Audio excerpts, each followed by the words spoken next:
What is up, YouTube? FableGrimRoad back again. Giving you guys a sneak peek of a Dual Terminal 7A. I finally got my hands on it. It's been out for about like a week now, but my shop's been slow getting it in. So a lot of people have been pretty hyped about this one for some of like the really crazy cards that are in here, and for some of the stuff that's going to show up in the future. So let me give you guys a quick run through here. Start off with Go-Go Golem, Big Jaws, and Daybreaker. Just kind of three whatever monsters that were featured in Zexal, the Zexal anime. They just put them in here just because they're switching from 5e to Zexal for the Dual Terminal. Nothing spectacular, just some anime cards for those interested. Amazon's Chainmaster. It's a pretty old card from back in the day. I think it was like a Shonen Jump promo or whatever, or a sneak peek promo. Pay 1,500 life points when it dies. Take a monster card out of your opponent's hand. Pretty cool. Nice tech, but nothing huge. Honest. You guys know what this guy does. Level 4 fairy. Whenever a light monster battles, you can send him from your hand to the graveyard. Increase that monster's attack by your opponent's attacking monster. Really good card. Came out of Light Destruction with like the Light Sword and stuff. Limited to 1 now, but still very useful in a lot of light decks. So very, very cool DT reprint that personally I'm really excited about. Another one, Neospatian Gramble, another sort of GX era monster that's still very popular, especially in this format now with a lot of emphasis on like Rock Stun and Earth decks like Grand Soil. Neospatian Gramble has been a really good card since they introduced Synchros, as this guy just like wrecks Synchros by returning them back to the deck. And then he's also a rock for your block golems, your Rock Stun stuff. He's a level 3. It's pretty cool. Definitely a nice card that's been finding its way into a lot of decks. Very, very, very good. Quibbled Hedgehog, one of Yusei's monsters. If you have a tuner, you can special summon him from your graveyard. So he makes for 3+ quick synchro. Pretty cool in like junk decks, which are gaining popularity again with like shooting Quasar and stuff. Mechlord Emperor Weisel. 1-star machine. If one of your cards is shown by a card effect, you can special summon him. You can equip a synchro to him, and it gains like half the attack. And then a few other things, you can also negate spells too. So he's probably like the best of the 3 main Mechlord Emperor monsters that they made. And he also got a now he's in the DT. So another pretty cool reprint right there. White Horn Dragon was an older card.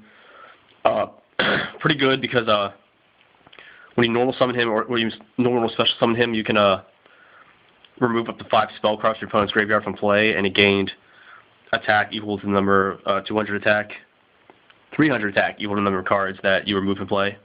So when this guy came out, he quickly became like a really big beat stake 1 tribute monster. Depending on how many spells your opponent's removed, he could get up to like 3,000 attack or something over like that. He was really good back when like Magician of Faith and stuff was still around, because you can remove the targets and whatever.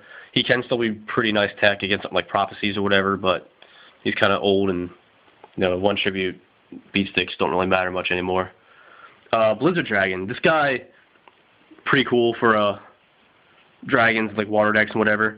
Once per turn, you can negate 1 monster your opponent controls, or you can target 1 monster your opponent controls, and it cannot change its battle position or attack on the opponent's end phase. 1,800 attack. This guy used to be really good. Not so much anymore. It's just better stuff's come out, but he's still another pretty cool reprint.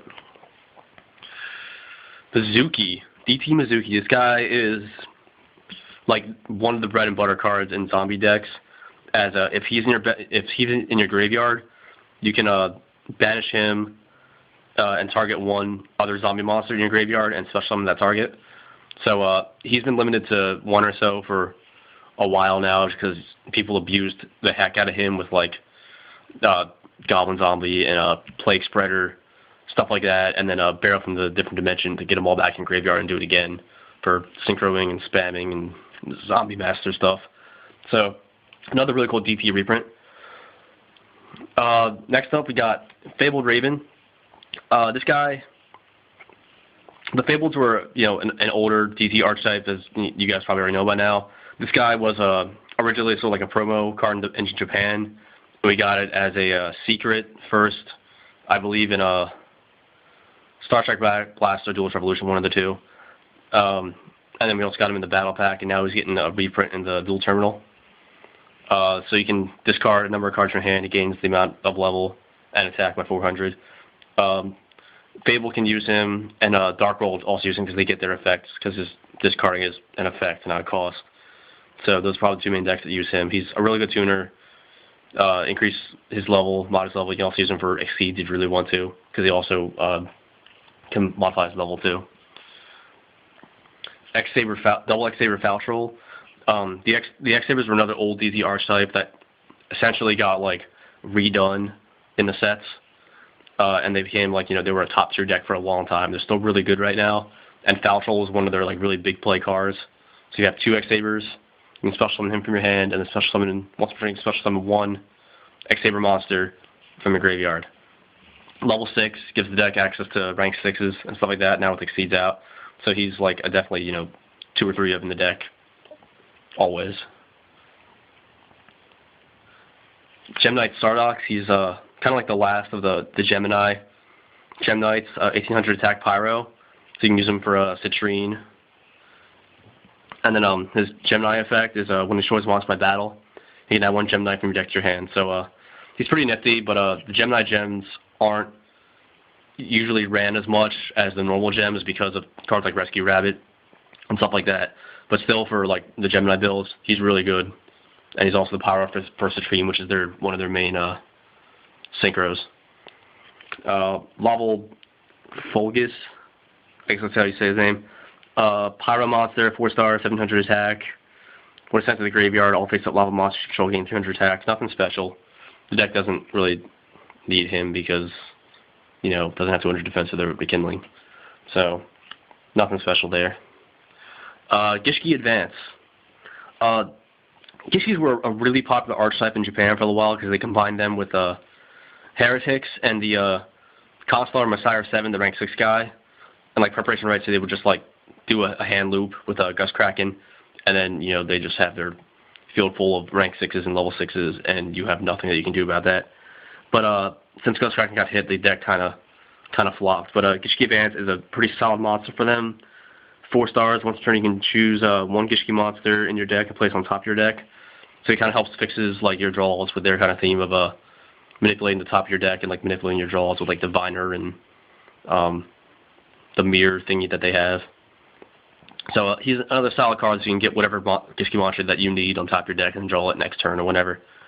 So solid guy, nothing too special. And then Gusto Griffin, 2-star wing beast. When this card is sent from your hand to the graveyard, you can special summon 1 Gusto monster from your deck, and you can only use the effect once per turn. His effect's really good for getting out the Gusto monsters and kind of gives them a little bit of a swarm element, and you can get out their high level ones easy, like Reese and Windar. Unfortunately, like his effects, you have to run something to get him out of your hand, so either some like discarding traps or some other kind of monster, because nothing that Gustos do discards from your hand. So he's a really good card for the archetype and just in general, but the deck has really no way to running him effectively without splashing with like Dragonides or some other archetype to help with the discarding. But still a really cool card for Gustos. That's probably about like the last good thing that they get as far as support. Constellar Sheraton. This guy is part of the new Constellar archetype that just came out. Them and the Evil Swarms, which I'll get to later. He's essentially like the Stratos of the deck. He's a 1900 defense, 700 attack, and he's when he's normal summoned, you can add a Constellar from your deck to your hand. He's one of the main guys. He's like, as I said, he's the Stratos of the deck. He's one of the main guys that you can get, and you can make rank 3s with him really easily. So eventually, like this guy is definitely running the deck. Constellar Aldebaran. They changed the names on all these guys. I got to get used to all the new names. When this guy's normal summoning, special summon 1 level 3 Constellar monster from your hand. It's sort of like one of the deck's Marauding Captains, as they get a couple. This guy, there's a better one later called Leonis that lets you normal summon instead of special summon, so you can get Sheraton's effect and go into rank 3 really easy. So he's right now he's an option, but he'll get outclassed later. But you know, right now he's an option. Same with Constellar Algetty. When this card is normal summon, you can special summon 1 level 4 Constellar monster from your hand. Again, another Marauding Captain for Constellars, but again, he's or she's outclassed by another monster of the archetype, being Constellar Pollux. When this guy is a normal summon, you can normal summon 1 Constellar in addition to your normal summoner set this turn.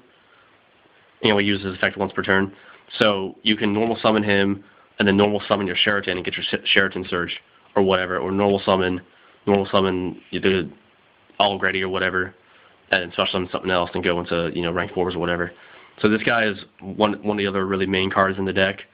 They're still missing some of their Exceeds and another other like really main deck guys, and Kaus that like adjust their levels so you can make rank 5s or 6s or whatever you want to.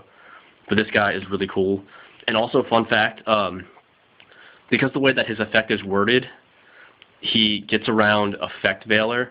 So if you summon him and they try to Veiler him, the conditions for his effect were already met, so you can still normal summon that turn in addition to. So nifty fun fact, really cool that he gets around Veiler like that, as opposed to some of the other ones. Constellar, check out this name. They named this guy. He used to be Eska, but he is now Zubin Bashalali, Zubin Neshimali, something like that, some star name or whatever. I still like Eska better because you can actually pronounce it, whatever the heck a Zubin Eshimali is. He's a level 5. This card is normal summon or special summon. You can add 1 Constellar monster from your deck to your hand. So it's kind of a bigger Sheraton at level 5. Making him level 5 is kind of tricky, as you'll have to use other monsters to get him out, but the fact that he would get the search effect when he's normal or special summoned really helps, and he is an option even when the rest of the Constellars come out, as the deck loves to go into rank 5. So he's a pretty nice like 1-of in the deck or so if you want to run him. So he's a solid option. Another sort of like the card he's supposed to go with is a Constellar Virgo, and when she's normal summoned, you can special summon the 1 level 5 Constellar from your deck, from your hand in face-up defense position. So I think like what they're supposed to do is kind of these guys work together. So you normal summon the Virgo, and then special summon the Zubin Mashali or whatever his name is, and then get the search and then go into the rank 5. But unfortunately, Virgo would only get her effect when she's normal summoned. So you have to tribute, like, you know, you have to go into like your Pollux, and then tribute the Pollux for her, and then special summon the guy in your head. And then it becomes really, really cloggy because you're running all these like level 5s and tribute monsters, and then minusing yourself to go into rank 5. So there's much easier ways that will come out later to get out to rank 5s. So she's really not all that great. The other new archetype is Evil Swarms. They're kind of like in the story when like the Steel Swarms died a few keys ago. They left like a virus that sort of like infected all the other dual terminal tribes, even like the older ones that were already dead. So the first one is Evil Swarm Heliotrope. He's just a 1950. Yeah, you heard me, 1950. All the Evil Swarm monsters have something 50 attack or whatever. Normal monster, rock type.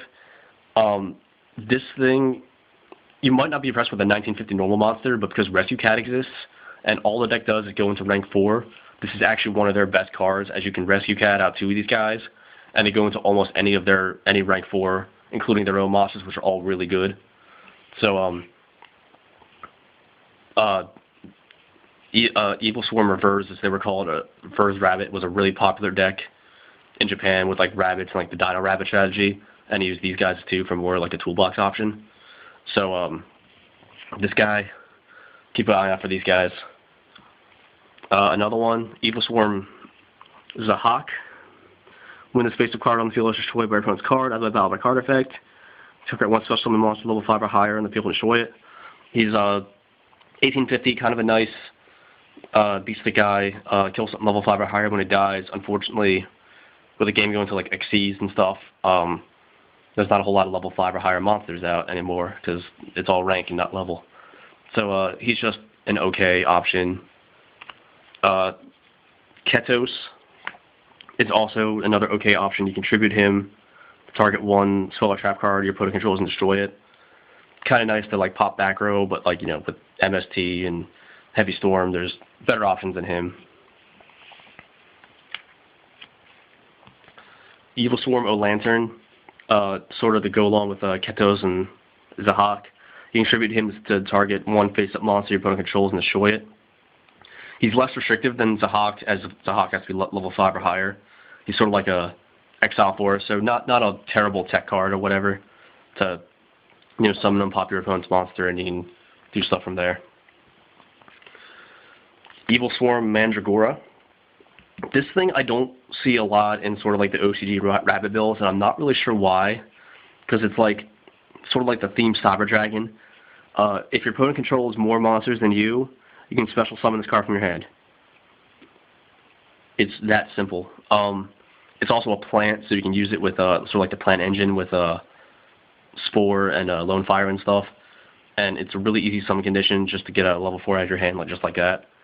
So it's really nice because you like, you know, special him, normal summon your rabbit, use your rabbit effect to Heliotope, and you can go into you know, any rank 4 you want to, Shockmaster, or the later you get an Evil Swarm guy. That's 3 level 4s. That's insane. But definitely a very solid card for the deck. All right, stay tuned for part 2, coming back in Flash.